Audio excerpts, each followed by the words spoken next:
And thanks for inviting me to lead this panel. I'm real honored and flattered to have a chance to talk with, Frank and John. Long admired their work. And just thank all of you for coming out. I know there's a lot of things you could do on a Saturday, but, you're in for something special with the conversation I'm going to have with these two fellows here. I wanted to start because I heard you say something, John, that I thought was a good launching pad for the conversation we're going to have. And you said something about, the importance of images finding their way on paper and trying to find images that, huh? I stole that. You stole that from him? I got that from him. Okay. Well, good. You can both take dual credit for it. But one of the interesting things about the choice of what picture ends up on paper was the idea that looking at a photograph, not because it's technically perfect, but you see or you feel ghosts in the picture. And man, that just clicked for me.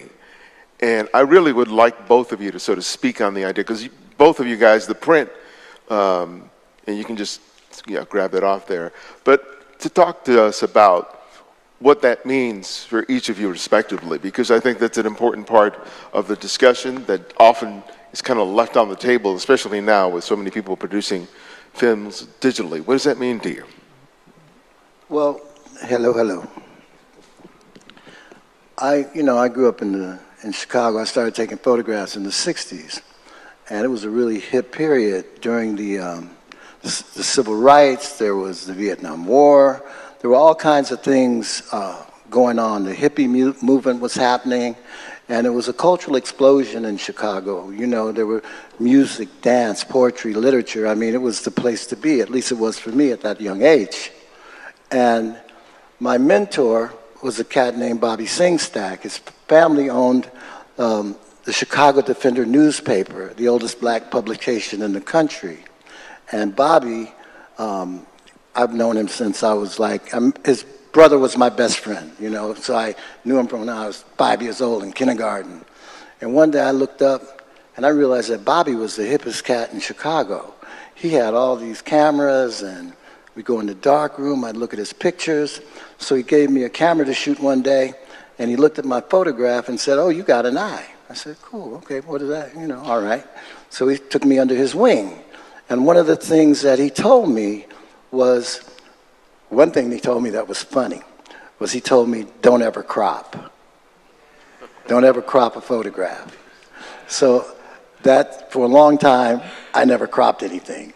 And then it was probably about 4 or 5 years ago, I was looking at Bobby's stuff, and this other cat, his name is Billy Abernathy, who is an incredible photographer. All their stuff was cropped, right?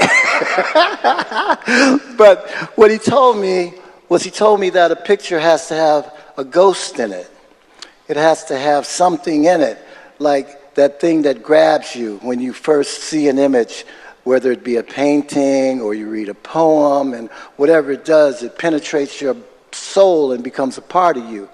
And when you press the shutter and you get ready to print a picture, it has to have that thing that lives inside of it, so that if it were the only picture in the room, it would carry a wall.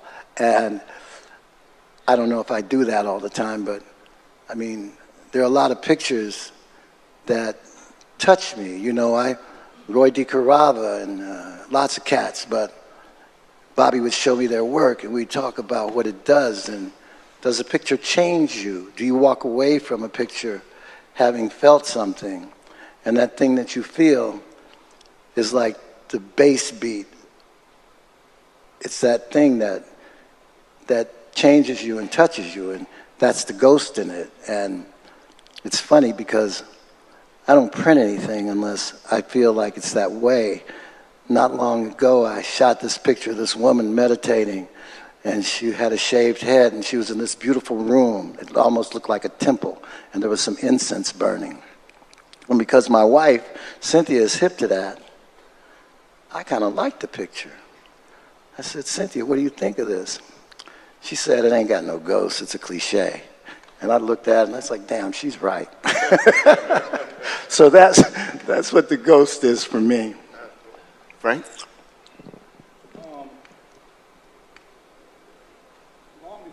Baby, you're stepping out on. Testing. You got it. long before Bring it up closer. long before you could hold you saw a picture and then you pulled your phone out and you took great, good, solid, sharp, detailed pictures. When you did it with a camera, it didn't always work that way. And you didn't know why, it just didn't work that way. A lot of people would shoot pictures with a film camera and the film never got processed. And I learned photography because I couldn't afford to take my film to a lab, so I learned how to process and print in a darkroom and make chemistry. I was a failure at math, but I learned the metric system to measure all the powders and all this other stuff. And I tell people all the time, I take pictures because I can't draw. I suck at it. I'll say this. I preface this with the first words I said, and he's heard me say this. If you make a photograph and you don't print it, why are you taking pictures? Because a photograph's not real or has a life of its own till it's a print. You can't assess your own work truly until you look at it on paper.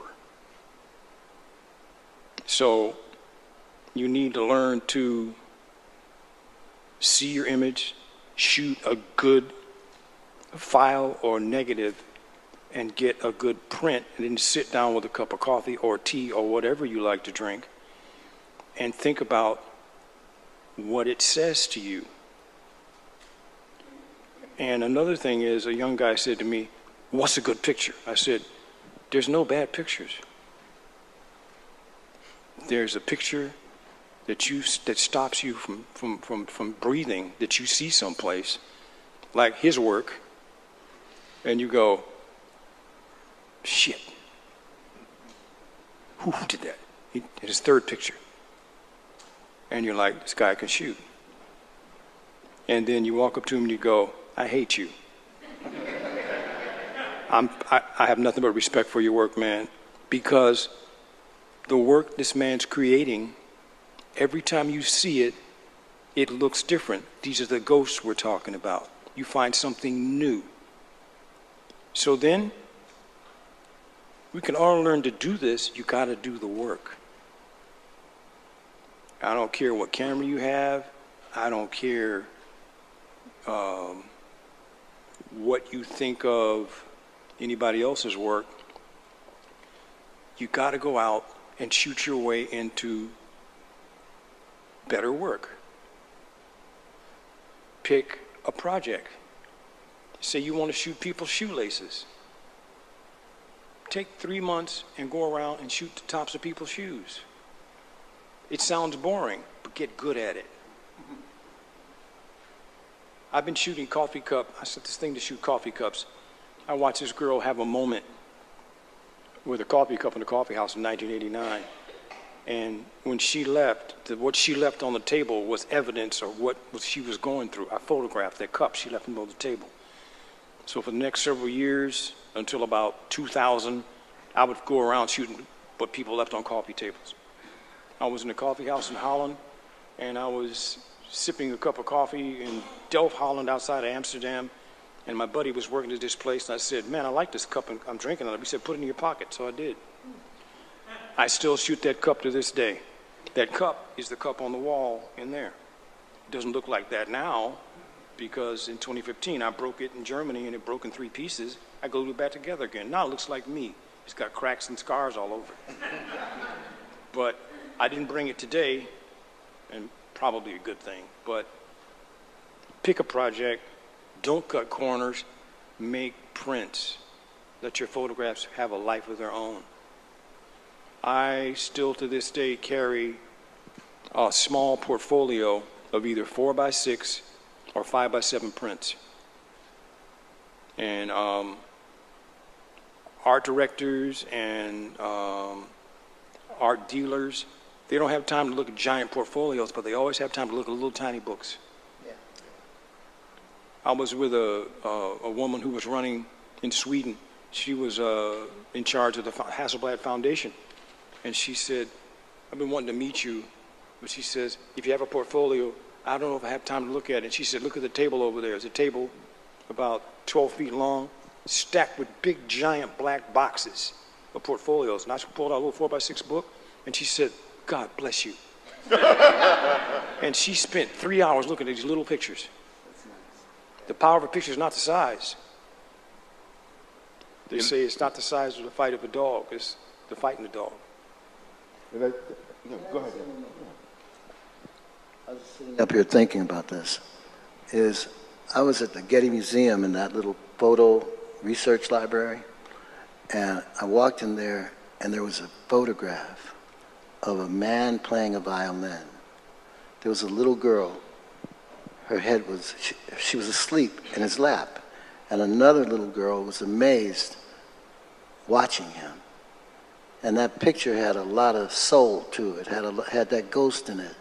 And the most amazing thing is that ghost never goes anyplace.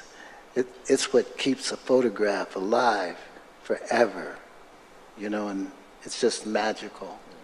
And what you said about the whole thing with the coffee cup, it's like, as an idea, that's your own, right? What drives you to make that picture is completely your own.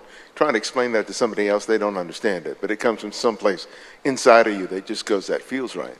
Yeah. And I think that one of the things that strikes me about anybody's body of work that's sort of significant, that it has to start with yourself. That you have to give yourself permission to make photographs for yourself, even though you may not be seeing that work outside of yourself, right? The people want like permission to make photographs that are very personal, but if they don't see it out there, they feel like that's not okay, or that's not something that you do.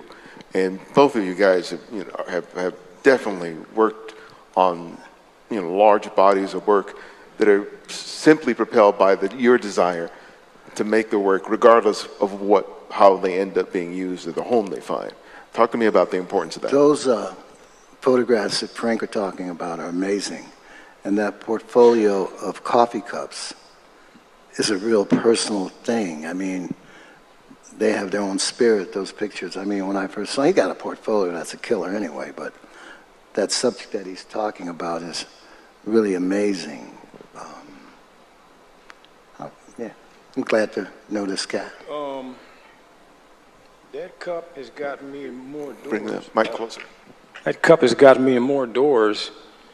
I was on a main train station in Berlin in 2015, and it was wintertime. I was going back to Amsterdam, and I got in a first-class car with this gentleman. The sun came out, pulled the cup out, put it on a table next to him, and he was on his phone. And I snapped a picture, and he's in the picture. And he said, what are you doing? I said, I photographed this cup since 2000, so I like the light. I took it from a coffee house in Delft, Holland. He gasped and says, I'm the chair of the Architectural Historical Department at TU Delft University. And he says, what a fascinating project. He said, how long are you going to be in Amsterdam? I said, a week. He said, will you come see me? I said, absolutely. So I met Cor Wagner. The Germans pronounce W's with a V, and the Dutch too. Cor Wagner. Spent the day, and he goes, I have an idea. First, I want to do an exhibition at one of my colleges, and I want to publish a book one day. This was 2015. 2018, I was in Berlin at an exhibition. Got an email. Frank, I'm ready. Nice. And he says, I got 2 students. I gave them enough extracurricular activity they could graduate with pre-doctorates, and you'll talk to them. And we spent a year getting ready for the show. It was people, places, things, and coffee cups. I call the show At Sea Level. And I made 95 black and white prints because they had a big place. Said, can you fill up this place? I said, yeah, I can do that. And got in a plane with this gentleman here, and we landed in Amsterdam. We took a 3-hour train ride to this lovely town called, I guess the Dutch would pronounce it, best I can say it is Groningen. It's like Amsterdam without the tourist. Quiet, lovely, wonderful. No cars are allowed in town.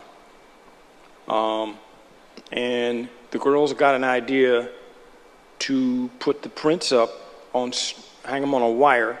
At the end of each wire, a foot off the ground was an empty coffee cup. So, and they loved it. And now we're talking about possibly a book. But you never know where your project will take you and who you'll meet. Do the work. Stay ready.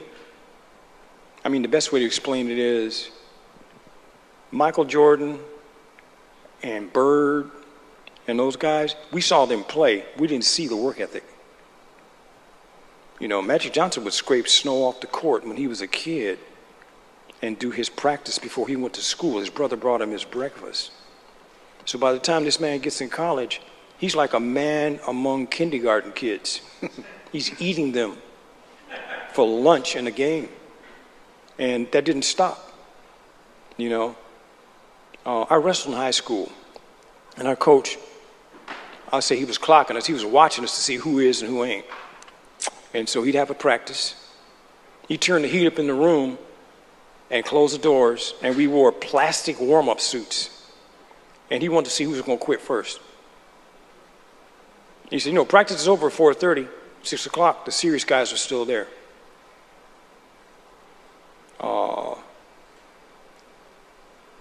I love photography. It has been the first thing that always fulfilled a promise to myself. I have had no formal education. I don't recommend that. I was fortunate enough to have enough of a work ethic and enough books to read to get it done. I also am fine art first and commercial later. And I say that because I have commercial clients. I couldn't show them the fine art stuff. Their eyes roll in the back of their head, they go to sleep. You know, now you may never get another call from them. And every once in a while you got the one client that goes, take this cup and make it come to life. Here's the check. It doesn't get better than that. Well, you know, you said something about, well, let me just start here. I never took a picture for somebody. When I first started shooting, it wasn't long after that I started working at a newspaper. But those photographs you see next door when you look at my portfolio, I never really was too concerned about anybody seeing them because I didn't take them for anybody. I have a whole collection of collages that just got a little attention from a couple of museums. Nobody's seen those because I never painted one for anybody to see. So I had a photography exhibit in the 70s. And then I didn't have another photography exhibit until 2014. And I was with a friend of mine. I practiced Tai Chi. And I was with this cat who I've known since I was very young. He was about 12 years older than me. And he used to write in those little moleskin books. And he always talked about publishing these books. And he would, you know, he was another one of my mentors, you know, and I'd go up north to visit him, practice, because he had been practicing Tai Chi for 40 years. And he still talked about publishing those books, and I got him into hospice care. I'm jumping. I got him into hospice care, and his books never got published. And I came back to a studio I had in East LA, and I walk in there and I got a picture of the Black Panthers. And I realized that the woman that I'd been married to for like 30 years had only seen a couple of my photographs. And the woman that I was with 10 years before that, I don't know if she ever saw any. And I was at the American Society of Cinematography. Oh, here's what happened. I started thinking about Vivian Maier and my man who never got his stuff published. And I said, damn, I need to print this stuff. So I printed 120 pictures. And a friend of mine at the ASC was framing them for me. And I'd go up there and, you know, it's expensive. So I might get 5 done sometimes I'd get 10 done. And I was putting them in the car, and one of the members, his name is Charlie Lieberman, he's an ASC cinematographer. He looked at my stuff and said, "You do this?" I said, "Yeah, man, they're my pictures." And he said, "I got to introduce you to somebody." So he introduced me to a cat named Armando Aricio, who had a gallery called the Perfect Exposure Gallery. It was over on 6th Street. And I showed him to Armando, and Armando said, "Yeah, I'd like to show this stuff." So the place would only hold 60 pictures. So I called the exhibit. It started in the 60s.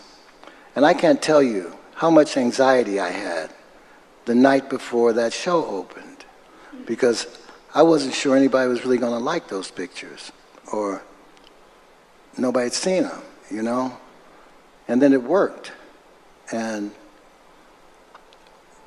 even now, you know, I was in my studio last night painting.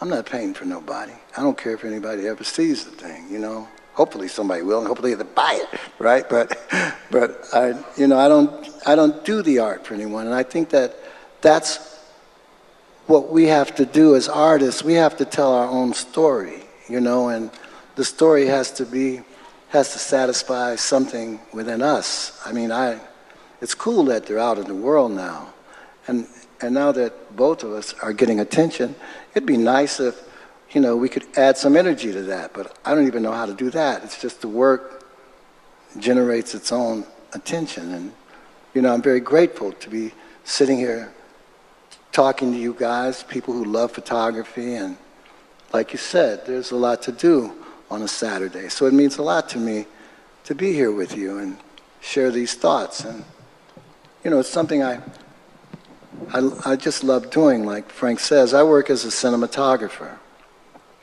I do a lot of TV shows, and it's cool, but it's collaborative, and I'm bringing someone else's ideas to life. But when I go and I pick up my camera, there's nobody that says, "Hey, Johnny, do you feel like that's a little dark? You know, maybe you should back up a little bit." You know, I don't have to hear that shit. And What you said earlier, Frank, about there are no bad photographs. I tell my students, I got like 8 terabytes. Most of that are bad photographs. Most of those are photographs that didn't work, but they're all important photographs. yeah, they're important. Because all those photographs lead me to those moments where I do make a good photograph. Yeah. Because I learn so much from those photographs that are just short, because I'll look at those pictures and try to understand why they didn't work. Yeah. Okay? But one of the most important lessons for me from looking at those pictures wasn't what I was doing with exposure or composition. Was one of the biggest lessons for me was that I was too goddamn impatient. What? I was too goddamn impatient, right? If I waited a beat later, if I slowed down, if I wasn't in a rush to get to the next spot, I could have had something.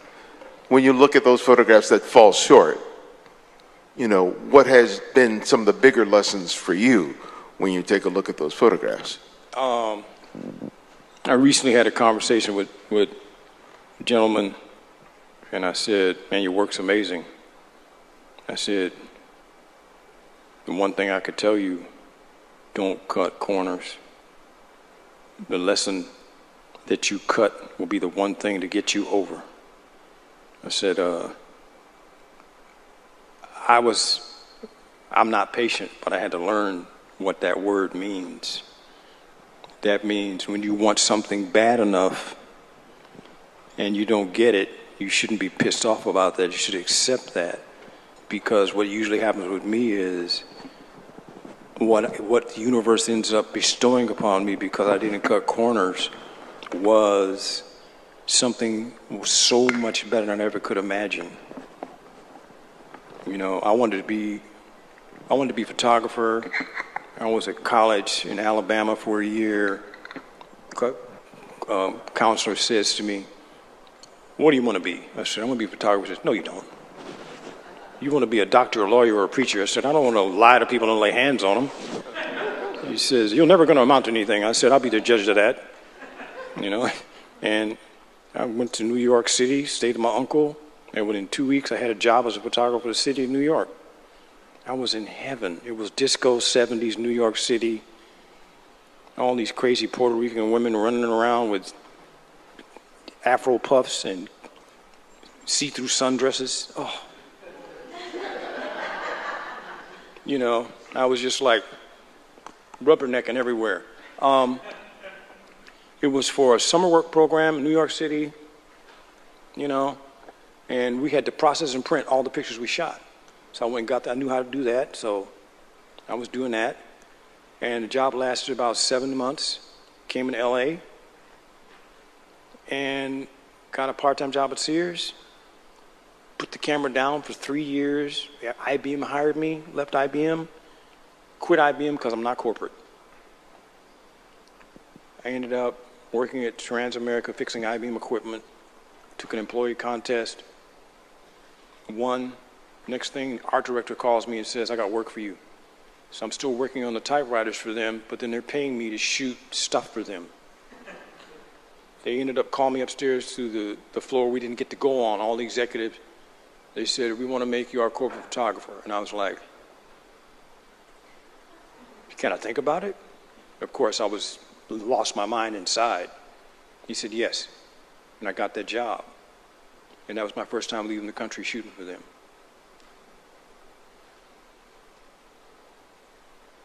And I lost my train of thought. Yeah. But I did that for them. It was the first time I left the country.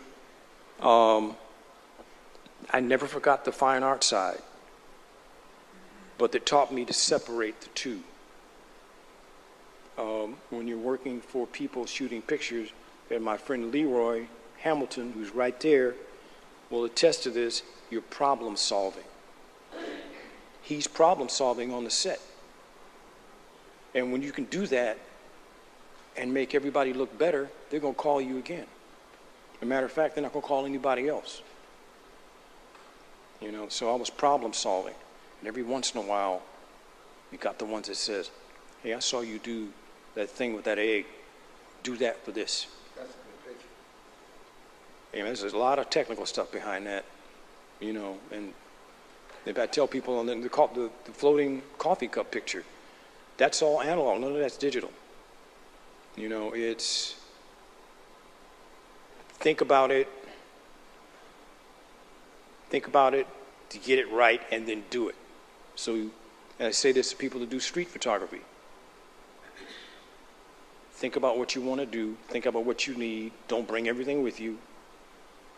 Go out, no thinking aloud, because you don't have time to compose. Stuff happens, you got to pull that camera up, and you better know what the camera does, and you got to take that picture. You're not going to get 2 shots. It's done. Yeah, that point you just made about John is perfect. Yeah. Because on a set, you know, you got a timeline, you got, you know, hundreds of people around you looking at you in terms of you getting things done, and that whole idea of problem solving is essential to that job as a cinematographer. But how does that skill translate when it's just you with a still camera, in terms of that skill that you've developed? How has that helped you when it comes to just you, one camera, and you're out there making pictures? You know, I have to say that some photographs are just supposed to be taken. Our paths are supposed to cross. And like Frank said, you know, you don't have to compose, you don't have time to compose, you just have to be intuitive and take a picture like that. You know, it's like, I have a picture, it's called some kind of public defender or something. And it's a building in Little Tokyo, and it's some office building, an office of public defenders or something like that. I'm driving around the block and 1st Street to 2nd Street. Finally, a parking space opens up. I get out the car, and there's an unsheltered person with their shopping cart laying underneath that sign. And I get out the car with my 50mm lens. I don't take one step forward. I don't take one step backwards. I don't mean move to the left or to the right. It just falls into frame. and I take the picture. And so many pictures, I can't force that shit, you know what I'm saying? I carry a camera every day, but I may not take a picture for weeks. I don't go around shooting pictures. I have the opportunity to see one, and then I'm so respectful to the people that are my subjects. I feel like we're just sharing something. I mean, that picture of two men standing in the doorway next door, I took that picture when I was 15 years old, you know, and you know, I don't really know how to answer that question. That's one of my favorite pictures. What? That's one of my favorite pictures. I asked you, Yeah. gave me a print of that. Yeah. Yeah. Yeah, you owe me a picture. No, you don't. I'm just kidding. But honestly, that's what I'm saying. I mean, my whole relationship to photography is I'm just given this opportunity to share that space with my subjects. You know, I was looking at, you know, Salgado died yesterday. And I used to refer to him as God's photographer. Absolutely. Because it looked like somebody must have... Yeah, absolutely.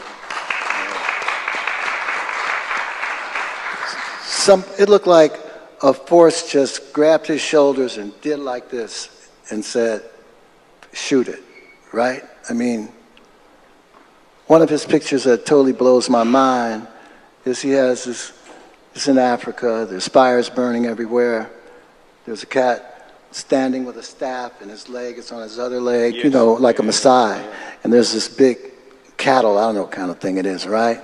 And there's a bird flying between the horns. I'm like, what the fuck?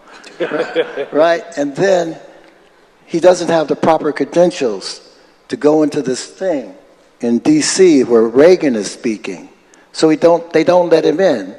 He walks out the building, walks around the corner, has the only photograph of the assassination attempt of Ronald Reagan.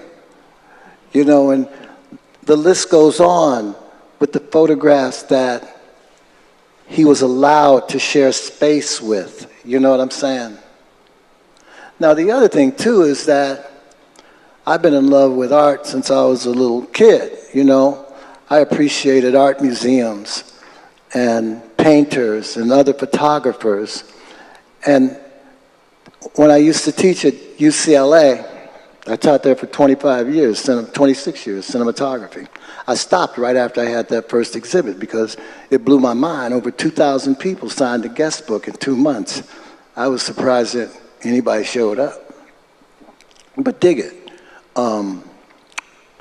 Shit, I lost my train of thought.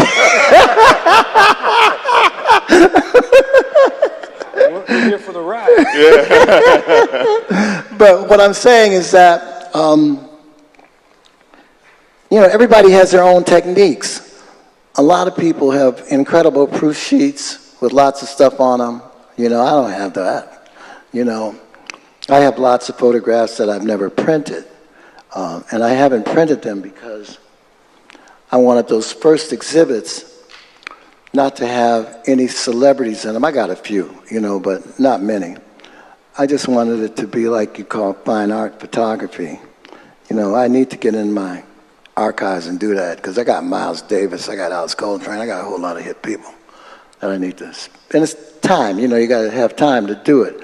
But something else I wanted to say was that every time any of us takes a photograph, it's like hitting total on an adding machine. It's like everything that has ever happened to us, every tear, every laughter, you know, every broken heart, culminates in the way that you see things and the way that the way you relate to life. And when you press that shutter, it's everything you are at that moment.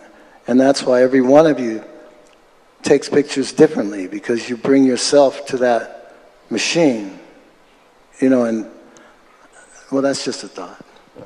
You know, both of you have been getting, you know, deserved recognition, you know, over the last several years for your work, but you've been producing that work for decades, right? Now we live in a generation where it's all about sort of the immediate gratification.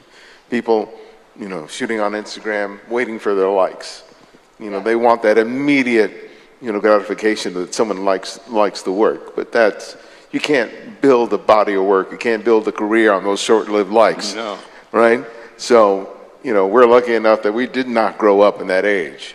But now when you have a new generation of photographers that basically have sort of grown up in that sort of culture, when you have young photographers coming to you in terms of what they need to do and how they need to do it, what's your advice to them? Well, check this out. Do you guys know who James Vanderzee is? He was Marcus Garvey's photographer. And I had an opportunity to spend some time with him before he died. One of the things he said that was funny was, I said, so what do you miss about taking pictures when you started? And he said he missed splash powder. But the other thing that he said is I said, so Mr. Vanderzee, what's the most difficult thing in photography? He said, it's still the most difficult thing for me, is to be able to make the camera see what I see. And I can relate to that. I can relate to that as a cinematographer and as a photographer. We're always in this state of becoming. You know, we don't ever arrive at something. If you ever say, I'm a good cinematographer, you may as well quit because there's nothing, what else is there to do? Or I finally got that picture, and you lay your stuff down, you know. So there's that process that's continually going on, you know, and, you know, it's a curiosity. I mean, I'll be 75 in December. And when I hit the streets and wake up in the morning, I wake up with a lot of curiosity. And the curiosity is what gives me energy, and the curiosity hasn't changed since I was a young kid. And the camera is exciting to me. It's never stopped being magical. The idea that we could actually walk away with something out of space. Frank, before you answer that question, if there's anybody in the audience who has a question, if you can just come up to the mic, and we'll take a question or two after Frank has responded.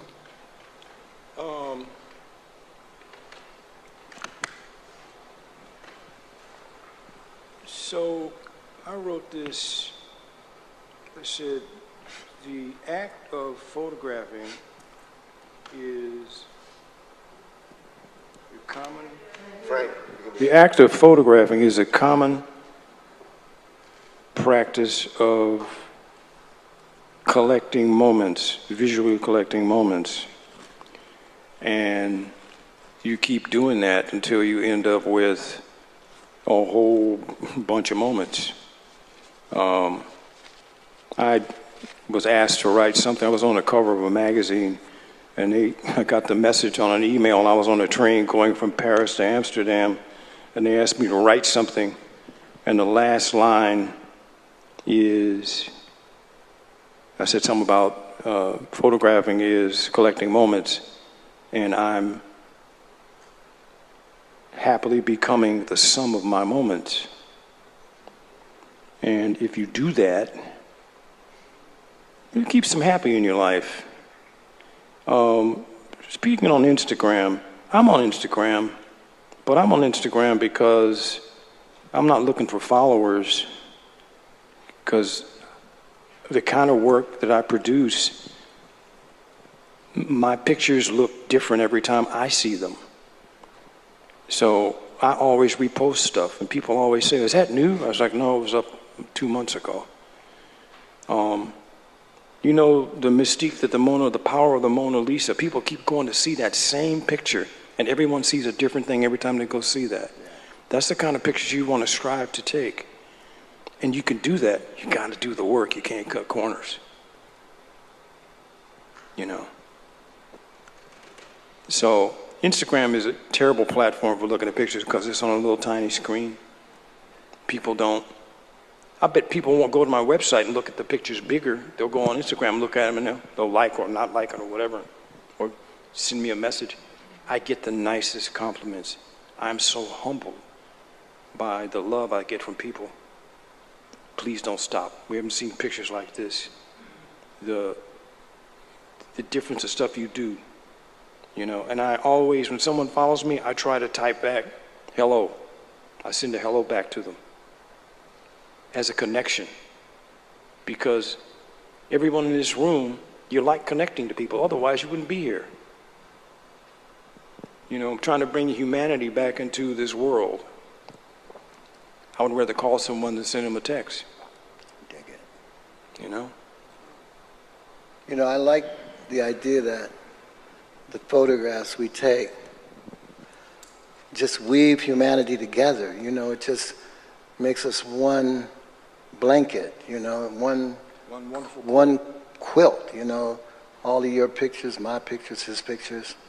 But the worst thing about Instagram is it's so disposable. You know, you'll see someone's work and you'll be blown away by it, and then you can't find it again. Yeah. That's why you got to put it on paper, you know. Yes. Do we have any questions at all? I don't see anyone at the mic. Got a great opportunity, at least one person. Got a Call great me chance, tonight at huh? 12 midnight, because we'll You know, talk all night. This is like really a performance vibe, because all I can see is the first row. All right, well then real quick, because we don't want to go over time.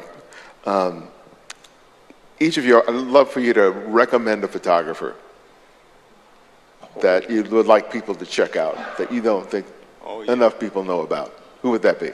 Well, not many people raise their hands about James Vandersea. So I think you got to see James Vandersea. But then on the other hand, the cat that got me going is Bobby Singstack. He's worth looking at.